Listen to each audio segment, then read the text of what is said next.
The Frankly Speaking Roof Cam brought to you by Boss Security and Horseheads. Contact Boss Security for all your business and home security needs. Welcome back to Frankly Speaking, broadcasting live from the Hesselson studio. And in that studio, we have Steuben County Sheriff Jim Allard. I got to find my button. Jim, it's been so long since I've had you on the program. There you go. Hey, I'm here. There you go. You know what? Communications 101. I shouldn't ask the question everybody wants me to ask. I should drag it out, keep them hooked. Right, until the last 5 minutes. Yeah, right. Yeah. How was your Thanksgiving? My Thanksgiving was excellent. For the first time in, I think, 6 years, all my kids were home. Oh, isn't that great? So it was very nice. Yes. Celebrating. Yes. All right. Well, you know, it's kind of funny because we, as corny as it may sound, when we do Thanksgiving, we do what we're each thankful for. Of course. And I said, I'm thankful that my family is all here. Mm-hmm. My mother-in-law says, I thought you'd be thankful for the decision. And I said, you know, I'm happy that justice has been served. Mm-hmm. But how sad is it that we had to go through all this? Yes. That this ill-advised and poor leadership combined in this legislative action that's cost Steuben County taxpayers so many dollars. Yeah. It's cost me a year of my life to fight, mm-hmm. not to mention using some of my retirement savings to get there. So, yes, I don't want to appear ungrateful. I'm very happy with the decision and very grateful that the truth has been seen. Mm-hmm. But at the same time, why did we even have to go through this? We shouldn't be here. Yes, this should never have been an issue. This should never have occurred. So when you look, I mean, the original legislation was never done in the state of New York by any other county. Yet in Steuben, we thought it was a great idea. And when you look at all of the maneuverings they did and all of the money that was spent on it, you've got to ask yourself, where is our council and leadership at the legislative level mm-hmm. that would even think that this is something that should be done? No, I know we've talked about it a million times, but there's a lot of things going on in Steuben County we can be focused on. Yes. And then to spend, and I know when I first announced it on the program, $200,000, people were shocked. That's mm-hmm. $200,000, taxpayers' dollars, yes, thrown out the window, essentially. Used to affect a political end, mm-hmm. used to mm-hmm. spend on public policy to affect a political end that, again, is contrary to what the voters of the county of Steuben wanted done. I know. And I know we've talked about it on the program before, but people will comment on this show from Chemung County and say, wait a minute, the sheriff's elected. Yeah. Why is this all happening the way it's happening? And mm-hmm. I think the whole time we've talked about it, it's always been a shrug of the shoulders, not understanding why this is happening. As I've spoken with folks that were in the room, mm-hmm. obviously everything was done in executive session, which was a large part of the decision. Mm-hmm. It was done to try and get me to not run again and to leave office. Mm-hmm. And to make it so, if you remember the original legislation, if I didn't get my millions of dollars of liability insurance, I wasn't going to be able to do my duties or get paid. Right. So they were going to cost me on both ends. Mm-hmm. Luckily, they realized that one was so completely not based in law mm-hmm. that they repealed it. But again, you got to ask yourself, who's driving this bus? Yeah. And why are they taking it off a cliff? Yeah. I mean, this is, and the judge, it was scathing what he put. I mean, that wasn't a weak statement that he made. I mean, no, it was pretty crystal clear. There was bad decisions made from the beginning. And I've looked at that decision. And I thought, okay, if I was handed a scathing rebuke of the way I do business mm-hmm. by competent authority, such as a New York State Supreme Court justice, right, I would be gathering my division heads together going, hey, we're doing stuff wrong. How did this happen? What training do we need to fix this? What do we need to do differently in the future? Mm-hmm. How can we fix this? Because we're not serving the public. We're not serving our constituents by acting in a manner that doesn't even meet a lawful review. Mm-hmm. So what do we need to do? Well, I'll tell you one thing they need to do, and the district attorney and I have both recommended this, is they need to get the Committee on Open Government in to give them a class. Yes. On what executive session can be used for, mm-hmm. what it can't be used for, and how to operate in a transparent fashion. And that's one of the basic issues here is we should be mm-hmm. a transparent government. Mm-hmm. The only time we go into executive session is for very narrowly defined reasons. Very narrow. And it should be the last resort rather than the first resort. I was reading the minutes from the last administrative meeting that the county had, administrative committee meeting, and they voted on 6 raises in executive session. What are we doing? Yeah. That's not items for executive session, so they continue to misuse executive session, it would appear. Well, and that was one of the very frustrating parts at the very beginning, where we'd all be blindsided by the news because there wasn't the conversation, there wasn't the talk, no one even knew this was going on. It came out of left field. Right. And that's the problem with executive sessions. We got to take our first break. I think we got people hooked. What do you think? I think so. All right, we'll be right back with Frankly Speaking here on WYDC TV. Big Fox, stay with us. Thank you again to Boss Security in Horseheads for bringing us the roof cam. Contact them today for all your home and business security needs. Welcome back to Frankly Speaking as we broadcast live from the Hesselson studio. And in that studio, we have Sheriff Jim Allard. We're talking this morning. I got to move your camera a little bit. Got to make sure we got your name on. I bumped some buttons here. There we go. Got too excited. As if they don't know your name. We got too worked up. I know. I forgot to say it's a beautiful day in Steuben County. Yeah, well, it is a beautiful day in Steuben County. See, we got other issues on our mind. Yep. But going back to obviously the New York State Supreme Court decision, all of this to me, through all of our conversations, seems like what we would call it when I worked for the congressman, an unforced error. Mm-hmm. Is there any other way to describe it? None of this was necessary. Right. I call it a self-inflicted wound. Yeah. I mean, even better. It's none of it was necessary. None of it was needed. Obviously, it was, and to use the justice's language, it was a bad faith decision to do based on threats and coercion within. How do you look in the mirror? Yeah. And I don't know how you respond to your constituents on this. Right. Because there's people that obviously in the legislature that we're voting on. They went this move. I mean, I don't know what kind of response they're getting. I'd love to hear. They're welcome to come on if they want to contact me. Because I know throughout this whole time we've been talking about it, people talk to me about it all the time, so I can only imagine what it's like for you. Yeah, my phone's been busy. Yeah, especially now. But how much time has been dedicated to this? When did this all start? Oh, my gosh. So this initiated in June of 2023. Okay. That's when the first complaint occurred that they grabbed onto and used as their banner to force this legislation through. In July was when they took their first legislative action in executive session, and it's gone. Then it went through 2 committees, and then went to the full edge, and it got tabled because there was some absences, I believe, and then it got tabled a second time, and then it got voted on in September. Wow. This is a long time. And so we talk about the time, and then we talk about the money. And I've heard from a lot of viewers saying, okay, this costs taxpayers at least $200,000 to go after you. Are there any repercussions? Only those that the taxpayers bring forward in the next election, obviously. Yeah. Wow. I mean, what a waste of money. Well, and that's, when you look at the cost. Yeah. And it's not just money either. Throughout this, members of my office have been targeted by the county, and both financially, and they've been harassed. The county, with the one law firm that they had to do their reports back to them, I've had at least a dozen staff members say that they were harassed by the attorney that was conducting those reports. They've been threatened. I've had staff members called up and told that they needed to get on the right side of this and give a statement against me. Or else.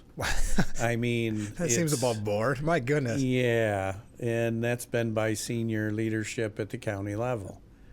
So when you look at all of the ancillary issues also, not just the money that was spent, but the harassment, the threatening, the bullying, all the things that they were supposedly after me for doing, they've done tenfold worse. Yeah.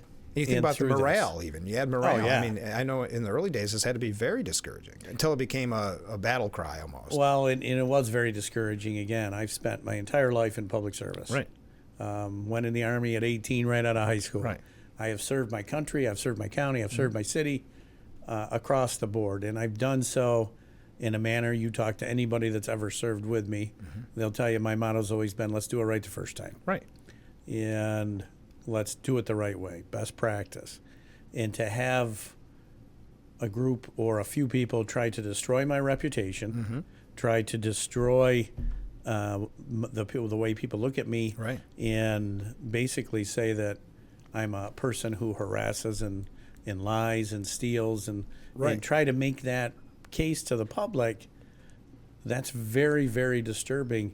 I mean, I don't hide it. I went to a counselor in Binghamton in the middle of this because my son said to me, "You're disengaging." Yeah, sure. You know, I mean, it's depressing. Yeah, I can only imagine. He's like, "Dad, you're usually the life of the party." Yeah, right. And now all of a sudden I look and you're out on the front porch and you're not even interacting with the grandkids. What's going on? You need to see somebody. You need some help. Yeah. So I did. I went to a counselor down in Binghamton that wasn't from around here and didn't know anything about what's going on. Yeah. And it was very, very helpful. Yeah, and I'm glad I did. Yeah. I mean, it's necessary because this is not easy for anybody, and especially someone that's been as popular as you have as sheriff. And obviously, I mean, this time, congratulations, by the way, on your tough fought re-election campaign. Thank you. But when you think about how popular, you didn't have anybody oppose you. It was shocking to see these kind of, it was almost like a rumor by media, right? Press release comes out and these type of things. Yes. And there was no substance in it. That was what was frustrating. Yes. So what do people do when there's no substance? You make up the stories, right? And which is probably a part of the goal in all of this. I think it was. I think the fact that we responded so quickly and so accurately.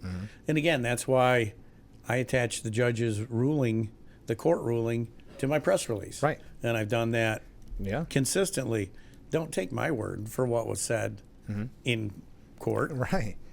Take the ruling and read it for yourself and determine for yourself what you think it means. You know, there is some kind of irony about when it was released, the decision. There we go. That's tough. When it was decision. The decision. When it was released, it was right around the same time that they dropped the charges on Trump, and you could see the correlation of I didn't even make that. Yeah, because I'm talking about both of them on the show. I think it was right around the same time. Yeah. It was really interesting to see. You know, the term's probably overused now, but the lawfare and how certain entities can be using the justice system in a bad way. So it's kind of there's an irony there. But we keep talking about the $200,000 to taxpayers. Yeah. But you had to have not just time in it, but cost as well. I did.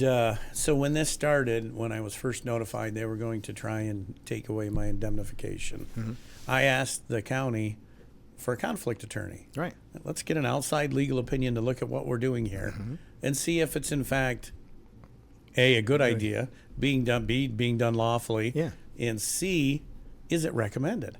And I was told, no, the only attorney you need is the county attorney. Okay. And I said, well, the county attorney is the one who's threatening me. Yeah, this doesn't add up. So, you know, I'm not the sharpest knife in the drawer, but that doesn't make a whole lot of sense to me. Yeah. So again, I contacted one of my colleagues who has an attorney assigned to them, and said, "Who would you use if you were in this situation?" Right. And he said, "I'll give you 3 names, but this is the person I'd hire, and that's the person I hired." So I have had to cash in my retirement savings, basically. That's unbelievable. Luckily, I invested well as a young patrolman with the city, and I had money set aside for retirement. I've had to cash in almost $50,000 of my retirement savings in order to pay for my attorney just to be able to keep doing my job. That is unbelievable. But if you think of cost on return, you paid $50,000, we paid $200,000. Yeah, the taxpayers lost. You were engaged in a lot of other things too. That's right. But that's shocking. What has the reaction been by the people? Because you've been supported right along. Yes. Like I said on this program, Huge it's support. been nonstop. And we joked during petition season, it took a lot longer for you because everybody wanted to talk about it. What's the reaction been? It's been overwhelming. Yeah. It really has. It's been so positive. I've had emails and posts and messages and I'm sure. and text messages, you name it, people just saying thank God justice prevailed. Right. And it's really nice to hear. I get a lot of congratulations, and as you did. Yeah. And again, I say thank you, and I appreciate that. Yeah. But it still kind of burns me that we had to be there in the first place. Yeah. And I super appreciate all of the support, and I wouldn't be able to do this job without the support. Of course, yeah. And that's a lot of why I keep doing this job is it's an important job, and B, people appreciate the fact that we do so in a professional manner and support us in that. So for me, I can keep doing that. Right. But the public support has been tremendous, and I'm very, and I said this earlier, I'm very humbled by the fact that, and I put it in the news, or in the newsletter. Yeah. It's so humbling when you think about 35,000 people come out and check your box. Isn't that amazing? Yeah. It really is, and I never lose sight of that. To me, that's a contract to keep being honest, to keep doing things the right way the first time, and keep with that professional standard that we've set. Now, this has been hanging over your head for over a year. We didn't know. Every time I asked you what the time frame was. So when that was released, what did that feel like? It was a big relief. It was something Absolutely. off your back, of course. Well, yeah, I've been waiting for so long to hear, and you never know. No, it's like buying a house; it's not done until you sign, right? Yeah. And so you don't know what's coming. You never do. I have no idea. I had a feeling, having been in it. I knew what I reasonably expected, but so yeah, it was definitely a relief to have it done. But now, what's the next shoe to drop with the county? Yeah. That's the question. Yeah. That's what, because the old saying, which is kind of cliche now, but when you're in a hole, stop digging. Yeah. Well, it sounds like they haven't taken that from day one, so it makes me a little nervous. Has there been any reaction from the county? I haven't personally seen it. Okay. No. Yeah. No public reaction. I had one legislator call me and congratulate me. Okay, great. And apologize for the way the legislature acted. One. Which I thought, yeah. Well, yeah, which is good for that person. I thought that was very big of that person. And obviously I stay in touch with the chair on other business matters. So. Well, and that was a question that we had from a viewer earlier. I'm wondering if the sheriff's working relationship can continue smoothly after the dust settles on this. On my end, yeah. Yeah. That's never been a question, though. No, that's never been a question on my end. I'm not the one that shot themselves in the foot. I've said since day one, I'm here to partner with you. Yeah. Let's do good things together. And I think it's always been more about control than working with me. Yeah. And unfortunately, that makes no sense either. No. I mean, you talk about shared services used to be the big Correct. link. Isn't this something that, why wouldn't you all want to work together for the betterment of Steuben County instead of the detriment of $200,000? Right. Well, by New York State law, by PERB law, the Public Employee Relations Board, we're co-employers. Yeah. We have to work together. Yeah. If we don't work together, you see the result. It costs taxpayer money. And when we come back, we'll talk other issues. But obviously, this is the main question of the day. Is there, where do we go from here? Is that we're just going along? I mean, I don't know. Because it seems like we've been waiting for this so long. I know. And we What's get the response. Next? Yeah. What's next, right? A lot of that depends on the reaction of the legislature, which there's been none. Yeah. So that's so interesting. Or even recognition. Yeah, I guess that's what you expected. The kind of boilerplate response. Right. Well, again, what I'm looking for is, are they going to fix it? Right. Are they going to take the necessary steps to make sure they're not in this position again? Yeah. I don't know.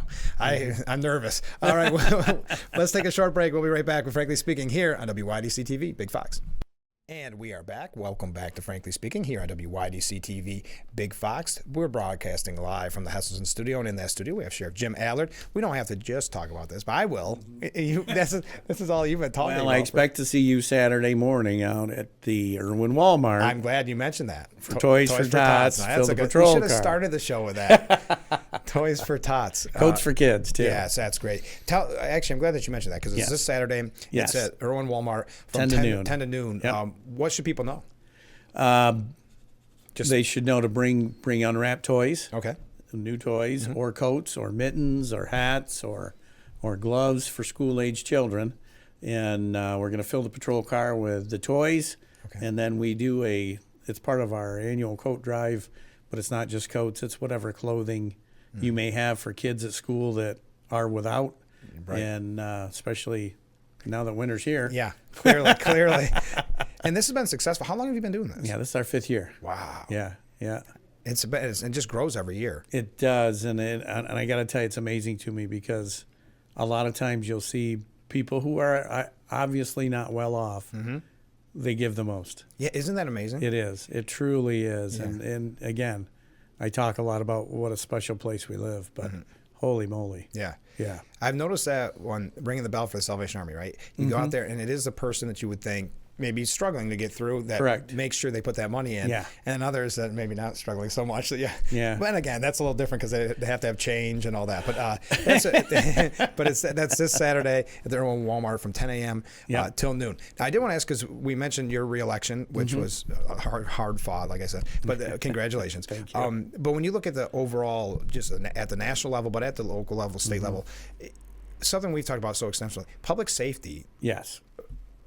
Are they going to learn in Albany that people are tired of the bail reform with the kids that have become a major story that are growing in gangs? Do you think they've learned? I think they're learning. Yeah. I think that there's going to have to be some major changes in the next 2 years before the next governor's race. Right. If the current governor wishes to remain. You saw a big movement down in New York City. Yeah. On the votes for the presidential election. Amazing, wasn't it? Big movement. Yeah. And I think that the newness, we're leading the charge. I think that's starting to wear off, and people are going, I don't feel safe. I don't feel safe at all. I mean, I read the New York Post. I'd be terrified because the Post does highlight it and does an amazing job of, I mean, especially the young people that are getting involved, and you see it's heartbreaking. Well, and that's, you've heard me say this several times, but get involved in your local government. Don't just leave it to the people that have an agenda and an axe to grind. Get involved and make good decisions for your community. It makes your community better and stronger. Don't just let people that want to use it as a jumping point to something else. Don't let them have that decision-making ability over you and your family. Yeah. We've got to change the way New York does business, or we're going to continue to lose people. Oh, exactly. I mean, in Steuben County, we have almost 10% less than we did 15 years ago. Wow. And you can't. We just had a report this morning about the cost of schools rising, and you have taxes that people, when they get the tax, enrollment goes down. As enrollment goes down. Yeah. And it just adds to this overall picture. And I think when Trump and Republicans made such headway here in New York, they try to point the House. Listen, they're scared. Yeah. Because you had, and it's too bad Lee Zeldin in a way was chosen by Trump, because I think he was probably going to be the next guy. But they've got to open up their eyes and say, well, how does Donald Trump do this good in what they've always called deep blue New York? Right. It's public safety. It's migration. Yeah. I saw an interview this morning on the news with Sheriff Milby up in Wayne County, and he did a really good job. But we had to sign, as law enforcement executives, we had to sign in order to still get DMV information from the state. Yeah. We had to sign that we would not share that with ICE or Border Patrol. Yeah.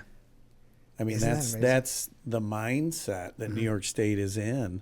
We're gonna show them. Well, no. Yeah. You're just making everybody less safe. Yeah. Stop it. The only reason it piqued my interest, because I saw Mayor Adams, who's got some troubles going on, but Mayor Adams, he's busy. I know he's busy, but he was even saying, "I'll report anybody to ICE," and Hochul said it. If they break the law, I'll be the first one.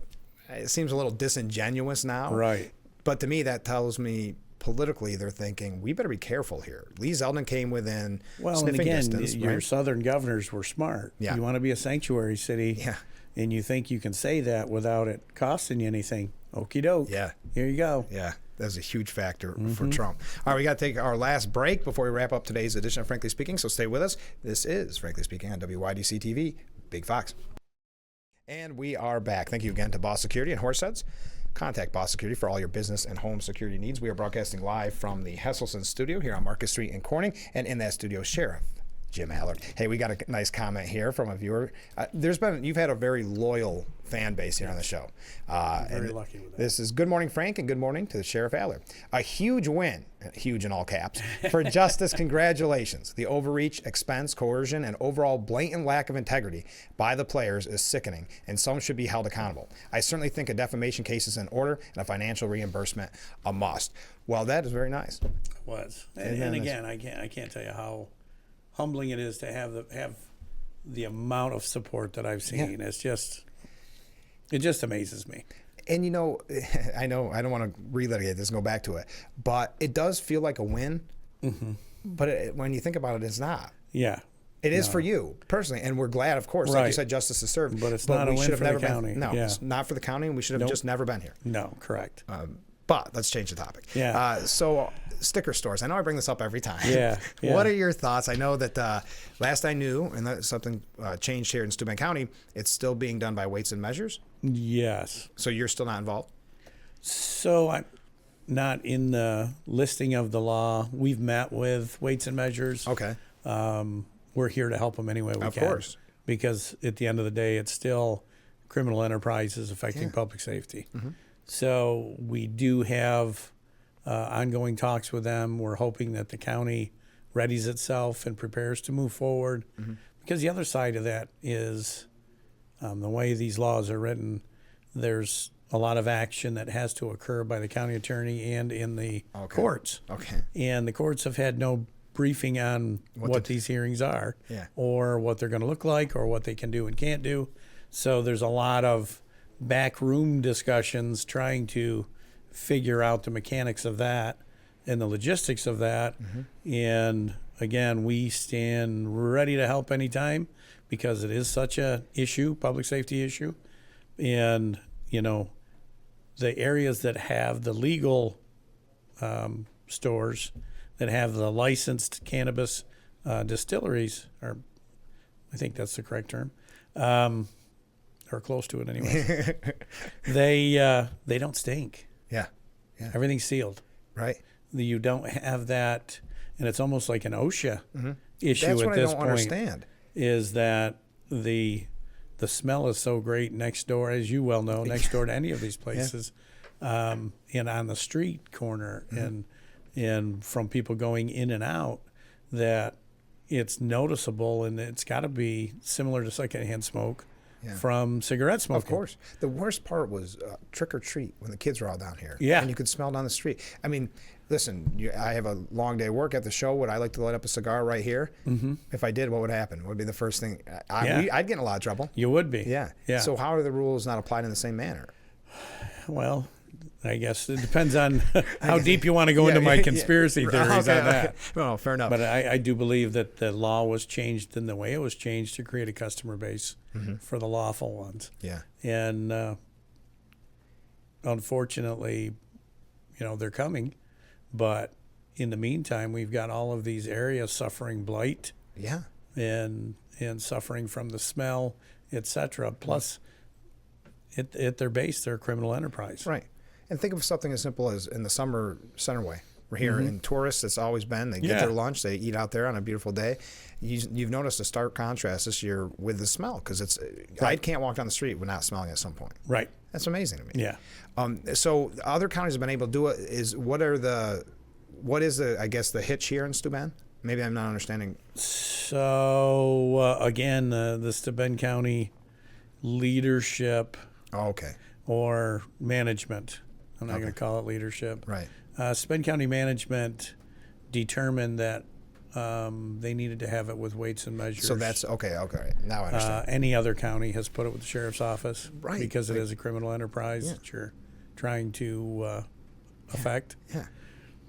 We do things differently here at Steuben County. Yeah, we sure do, as we've learned throughout this whole program. Yeah. And it's almost, people think you're joking when you say it's through weights and measures. And that's not any knock at weights and measures. No. But you just don't think of them as any kind of law enforcement. And they're not.